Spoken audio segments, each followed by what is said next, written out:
Maksud dan tujuan saya hari ini datang, intinya adalah untuk mengucapkan terima kasih kepada Presiden Putin, pemerintah Rusia atas dukungan Rusia kepada Indonesia. Pertama, kami diterima begitu cepat di BRICS.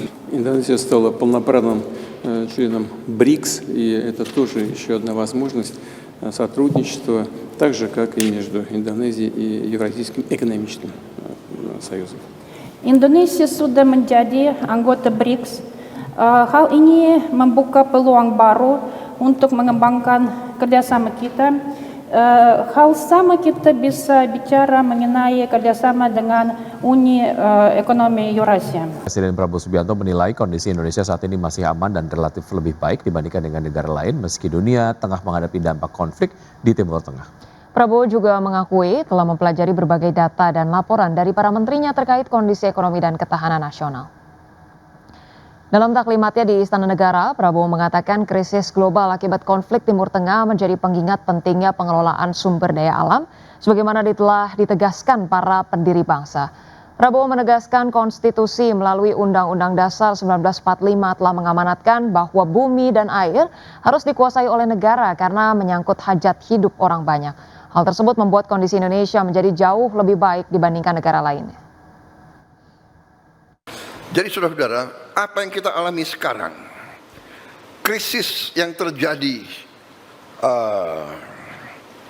di Timur Tengah yang membuat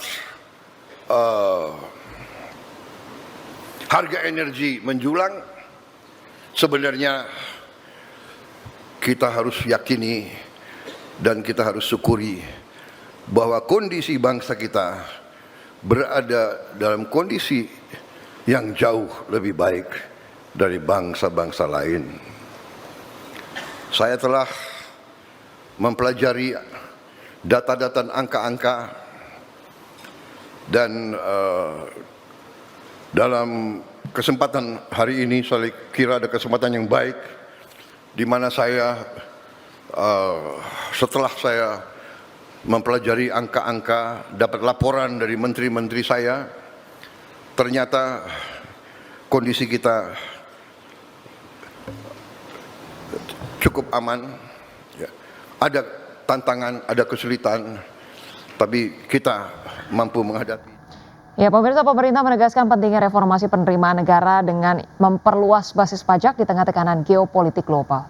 Ya, strategi penguatan penerimaan harus diarahkan pada perluasan basis pajak yang adil sekaligus mampu menangkap potensi ekonomi baru.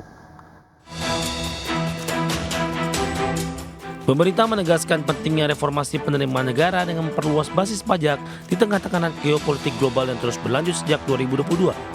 Pemerintah menilai ketergantungan pada sumber penerimaan yang sama tidak lagi memadai untuk menjaga kesehatan fiskal. Menurut Wakil Menteri Keuangan Juda Agung, pemerintah perlu mengantisipasi dinamika global yang terus berubah, sehingga strategi penerimaan negara harus mampu beradaptasi dengan kondisi tersebut agar tetap berkelanjutan. Strategi penguatan penerimaan harus diarahkan pada perluasan basis pajak yang adil, sekaligus mampu menangkap potensi ekonomi baru. Selain itu, integritas data lintas sektor serta kerjasama antar kementerian dan lembaga menjadi kunci untuk menutup celah-celah struktural yang selama ini belum tergarap optimal.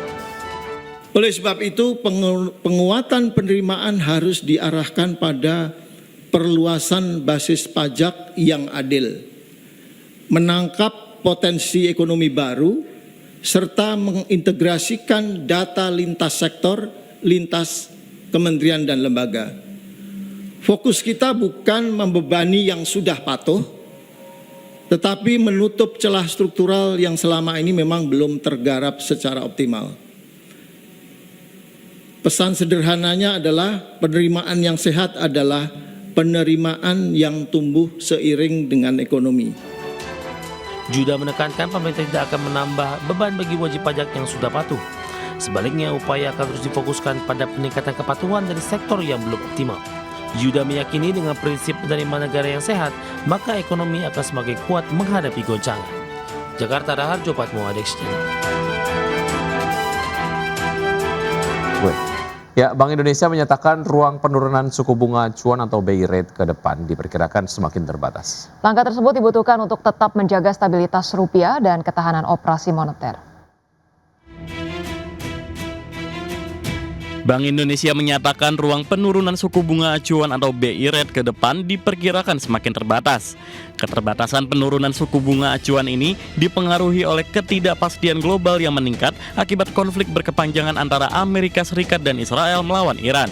Dalam rapat kerja bersama Komisi 11 DPR RI, Gubernur BI Peri Warjio menegaskan BI rate masih dipertahankan di level 4,75%. Upaya Bank Sentral menahan suku bunga didorong situasi yang menuntut Bank Indonesia untuk lebih mengutamakan stabilitas dalam menentukan kebijakan moneter. Meskipun BI rate kami pertahankan 4,75, nampaknya ke depan untuk ruang penurunannya kemungkinan semakin lama semakin tertutup, dan kami pun juga harus kemudian menyikapinya untuk menggunakan untuk stabilitas. Oleh karena itu, kenapa sekarang untuk tahun 2026 ini untuk SRBI-nya grafik sana mulai akan naik. Ini agar memang kami harus juga membalas antara keperluan menstabilkan nilai tukar, intervensi, dan juga bagaimana supaya outflow itu tidak terlalu buruk sehingga kemudian masih terjadi outflow. Peri menyebut konflik geopolitik saat ini telah memperburuk prospek perekonomian global. Apalagi pertumbuhan ekonomi dunia pada 2026 diperkirakan melemah menjadi 3,1% atau turun dari proyeksi sebelumnya sebesar 3,2%.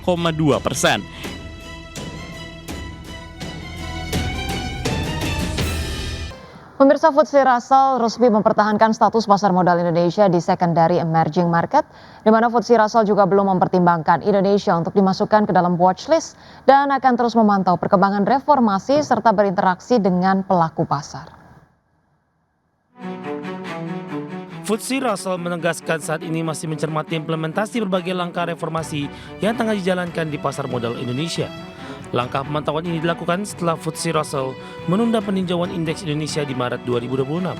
Sejak saat itu, evaluasi difokuskan ke efektivitas kebijakan yang telah diluncurkan otoritas dalam respons sejumlah catatan terkait kualitas data dan keterbukaan informasi. Sejumlah inisiatif yang telah diperkenalkan diantaranya peningkatan keterbukaan pemegang saham, perluasan klasifikasi investor, penerapan batas minimum free float, serta penguatan sistem pengawasan pasar. Reformasi ini diharapkan dapat memperbaiki keandalan data serta meningkatkan kepercayaan investor.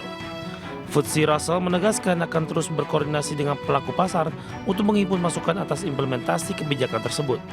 Hasil pemantauan ini akan menjadi salah satu dasar dalam menentukan perlakuan terhadap sekuritas Indonesia pada peninjauan indeks berikutnya. Berikut poin-poin utama dari pengumuman FTSE Russell terkait Indonesia status tetap. Indonesia masih berada pada kategori secondary emerging market, sehingga FTSE Russell belum mempertimbangkan Indonesia untuk dimasukkan ke dalam daftar pemantauan.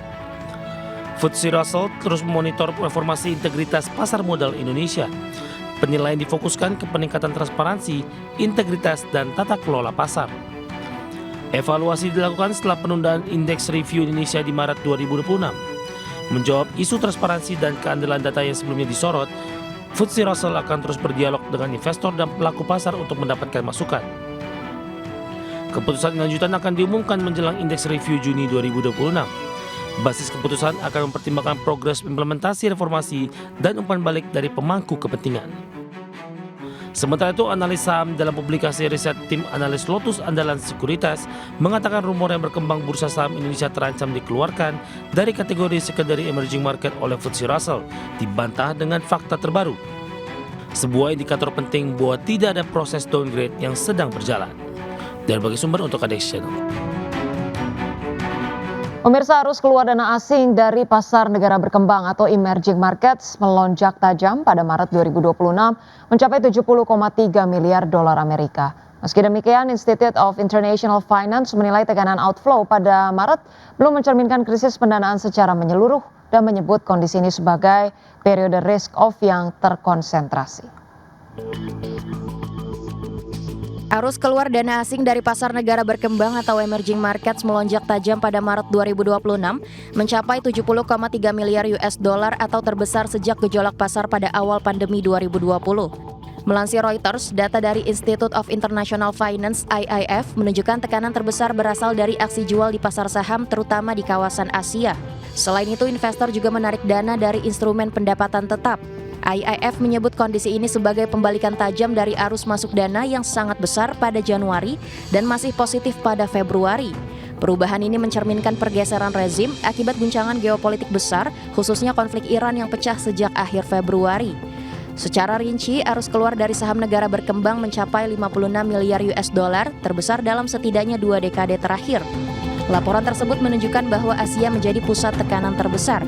Kawasan emerging Asia menyerap hampir seluruh pembalikan arus dana di pasar saham setelah sebelumnya menikmati aliran dana masuk yang kuat di awal tahun. Ekonom senior IIF Jonathan Fortune menilai kondisi ini mencerminkan kerentanan Asia terhadap lonjakan harga minyak serta penyesuaian portofolio berbasis saham teknologi. Meski demikian, Fortune menilai tekanan pada Maret belum mencerminkan krisis pendanaan secara menyeluruh di seluruh aset negara berkembang. Ia menyebut kondisi ini sebagai episode risk-off yang terkonsentrasi. Berbagai sumber IDX Channel.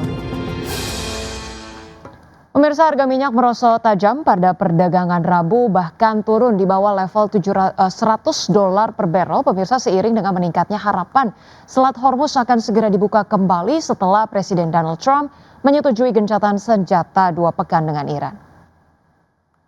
Minyak mentah berjangka Brent ditutup merosot 13,29% menjadi $94,75 per barrel. Sedangkan minyak mentah berjangka West Texas Intermediate anjlok lebih dalam, yakni 16,41% ke level $94,41 per barrel.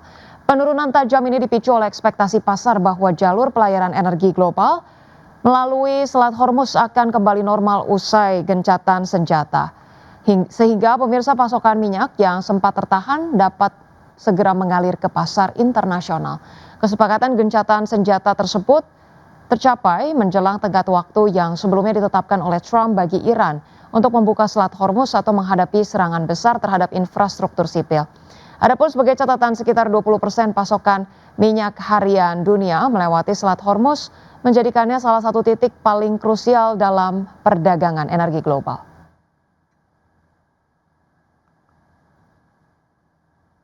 Ya, pemirsa, selanjutnya dari bursa global, bursa ekuitas Wall Street menguat tajam pada perdagangan Rabu setelah tercapainya gencatan senjata 2 pekan antara Amerika Serikat dan Iran memicu lonjakan sentimen investor. Ketiga indeks utama mengalami rally besar sejak pembukaan pasar dipacu oleh optimisme global setelah kesepakatan yang dimediasi Pakistan menghentikan sementara konflik yang dimulai dengan serangan gabungan Amerika Serikat dan Israel ke Iran pada 28 Februari. Ya, baik pemirsa, kami hadirkan informasinya.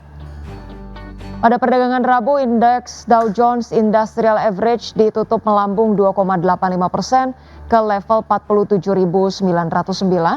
Kemudian indeks S&P 500 melesat 2,51% ke posisi 6.782 dan indeks Nasdaq Composite naik 2,8% ke level 22.634.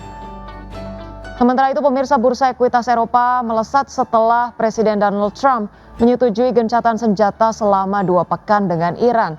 Karena investor optimistis jalur perdagangan energi melalui Selat Hormuz segera kembali normal.